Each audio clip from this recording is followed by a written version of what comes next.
کہ کیا یہ بہتر ہے کہ وہ جو 2 ججز ہیں جنہوں نے جسٹس قاضی فائز عیسیٰ اور ان کے ساتھ جو بینچ میں دوسرے شامل جج ہیں ان کو بھی اس بینچ کا 5 رکنی بینچ کا حصہ بنا لیا جائے، تو اٹارنی جنرل نے کہا کہ بالکل یہ مناسب ہے، تاہم جسٹس عمر عطا بندیال نے کہا نہیں، اس میں آگے جو ہے فردر آپ آرگومنٹس جو ہے وہ جاری رکھیں۔ اٹارنی جنرل نے بہت سارے عدالتی جو فیصلے ہیں از خود نوٹسز ہیں ان کے حوالے دیے، ایس او پیز کے حوالے سے بتایا، 2005 کے ایس او پیز ہیں جو از خود نوٹس کو قدرے ریگولیٹ کرتے ہیں، اور اس میں چیف جسٹس کا جو اختیار انہوں نے بتایا کہ، اور اٹارنی جنرل نے بالکل کیٹیگوریکلی یہ کہا کہ یہ بینچ ڈائریکٹلی جو ہے وہ اب فکسیشن جو انہوں نے کہا کہ جسٹس جو قاضی فائز عیسیٰ انہوں نے یہ لکھا تھا اپنے آرڈر میں کہ جو از خود نوٹس لیا گیا ہے کہ وہ اسی بینچ کے سامنے 26 اگست کو لگایا جائے، 20 اگست کا آرڈر تھا، تو اس سے اختلاف کیا اٹارنی جنرل نے۔ انہوں نے کہا کہ یہ چیف جسٹس کو جانا تھا، چیف جسٹس نے بینچ کی تشکیل اور فکسیشن یہ چیف جسٹس کا اختیار ہے۔ اس کے بعد جسٹس قاضی فائز عیسیٰ کی جانب سے جو اٹارنی جنرل ہیں ان کی جانب سے دلائل جاری بھی رکھے گئے، اور عدالت کے سامنے مختلف عدالتی نظیروں کے حوالے وہ دیتے رہے، اور انہوں نے یہ بھی کہا کہ سپریم کورٹ کا 6 رکنی بینچ چیف جسٹس کو ماسٹر آف روسٹرز جو ہے وہ قرار دیا ہے۔ اٹارنی جنرل نے 2 رکنی بینچ کے حکم نامے میں ترمیم کی تجویز دی کہ جسٹس قاضی فائز عیسیٰ نے 20 اگست کو جو آرڈر کیا تھا اس میں ترمیم کر لے یہ بینچ جو ہے، اور اس کے جو جوڈیشل آرڈر ہے اس میں تو مداخلت نہیں کر سکتے، لیکن اس میں ترمیم کر کے یہ معاملہ چیف جسٹس کو بھیجا جائے اور چیف جسٹس اس پہ نیا بینچ جو ہے وہ تشکیل دے دیں اور اس کو فکس کر دیں۔ اس کے بعد اٹارنی جنرل نے یہ بھی کہا کہ سماعت 26 اگست کو اسی بینچ کے سامنے رکھنے والا حصہ میں ترمیم کی جائے، اور جسٹس قاضی معین نے یہ کہا کہ جو ان کی جانب سے یہ سوال اٹھایا گیا کہ کیا چیف جسٹس بینچ کی 100 موٹو لینے کی سفارش رد کر سکتے ہیں، تو اٹارنی جنرل نے کہا نہیں رد کر سکتے۔ اٹارنی جنرل نے یہ بھی کہا کیس کب کس بینچ میں مقرر ہونا ہے چیف جسٹس کا اختیار ہے، اور مرضی کے جج کے سامنے کیس لگوانے کا رجحان تباہ کن ہے، انصاف ایسی چیز نہیں کہ مرضی کے دکان سے شاپنگ کی جائے، یہ اٹارنی جنرل نے کہا۔ اور آگے چل کر انہوں نے یہ بھی کہا کہ درخواست دائر ہوئے بغیر کوئی بینچ اس پر از خود کارروائی نہیں کر سکتا۔ اٹارنی جنرل کا دوران دلائل فیض آباد دھرنے کا بھی انہوں نے حوالہ دیا، اور فیض آباد دھرنا از خود نوٹس میں مروجہ طریقہ کار کی خلاف ورزی ہوئی، یہ اٹارنی جنرل نے کہا، اور یہ کہا کہ رجسٹرار آفس کے نوٹ پر دھرنا کیس کو چیف جسٹس نے از خود نوٹس میں بدلا، اور چیف جسٹس نے دھرنا کیس اسی بینچ کو بھیجا جس نے نوٹس لیا تھا۔ اٹارنی جنرل نے از خود نوٹس لینے پر تجاویز بھی دیں، اور یہ کہا کہ بنیادی جو چیزیں ہیں اس میں 5 رکنی بینچ کے سامنے یہ مقرر ہونا چاہیے۔ انہوں نے کہا کوئی چیز اگر آئے چیف جسٹس کے پاس، چیف جسٹس پہلے 2 رکنی بینچ کے پاس بھیجے، پھر اس کی ریکمنڈیشن لے کر اس کے بعد 5 رکنی بینچ جو ہے وہ کسی بھی بینچ جو ہے از خود نوٹس جو ہے اس کے سامنے لگایا جائے۔ تو یہ آج کی سماعت ہے، کل 9:30 بجے سپریم کورٹ بار ایسوسی ایشن کے صدر اور vice chairman Pakistan bar council اس پہ جو ہے وہ سماعت کریں گے۔ اب دوسری بات کرتے ہیں، جو جسٹس قاضی فائز عیسیٰ نے اس بینچ کو جو خط لکھا ہے، اس بینچ جو خط ہے اس کے مدرجات جو ہے وہ متن کچھ میں آپ کے سامنے پڑھ دیتا ہوں۔ انہوں نے اس کے دائرہ کار اور اس کے تعین کرنے پر جو ہے وہ سوال اٹھایا ہے، اور یہ کہا ہے کہ 5 رکنی لارجر بینچ بنانے سے قبل 2 رکنی بینچ کو آگاہ نہیں کیا گیا۔ آئین پاکستان میں سپریم کورٹ کے مختلف دائرہ کار سماعت کا درج ہے، اور یہ بھی کہا ہے کہ اگر 5 رکنی لارجر بینچ نے سماعت جاری رکھی تو یہ آئین سے تجاوز ہوگا، جسے قاضی فائز عیسیٰ نے کہا ہے، اور انہوں نے یہ بھی کہا ہے کہ میرے بینچ نے حکومتی حکام کو جو اعتراض کیے ان پر کسی حکومتی فریق نے اعتراض نہیں کیا۔ آگے جا کر جسٹس قاضی فائز عیسیٰ نے یہ بھی لکھا ہے کہ اگر کسی ایک بینچ جو دوسرے بینچ کی مانیٹرنگ شروع کر دے تو اس سے نظام عدل زمین بوس ہو جائے گا، اور اس نے جسٹس ثاقب نثار جو ہے اس وقت کے ان کا حوالہ دیا، اور یہ بھی کہا جسٹس منصور علی شاہ نے الگ جو ہے وہ حکم نامہ بھی ایک ججمنٹ آئی تھی، اس میں الگ جو ہے وہ حکم نامہ بھی انہوں نے دیا تھا، اور رجسٹرار کے حوالے سے بڑی سخت زبان بھی انہوں نے استعمال کی کہ کہا کہ رجسٹرار سپریم کورٹ اس سے قبل جو ہے وزیر اعظم آفس میں کام کرتے رہے ہیں، رجسٹرار سپریم کورٹ کو حکومت سے ادھار کے طور پر لیا گیا، رجسٹرار سپریم کورٹ کو لانے کا مقصد حکومتی دلچسپی کی مقدمات کو فوری فکس کرنا تھا۔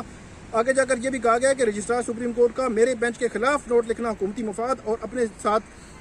سابقہ ساتھیوں کو تحفظ فراہم کرنا ہے۔ تو یہ بڑا سخت قسم کا ایک لیٹر جو ہے وہ بینچ کو لکھا ہے جسٹس قاضی فائز عیسیٰ نے، اور آج کی یہ سماعت تھی تقریباً 2.5 گھنٹے 2.25 گھنٹے پر مشتمل آج کی سماعت تھی، اور کل جو سماعت ہوگی اس کا احوال بھی آپ کے سامنے رکھیں گے۔ اس ویڈیو پہ آپ کامنٹ ضرور کیجیے گا۔ بہت شکریہ۔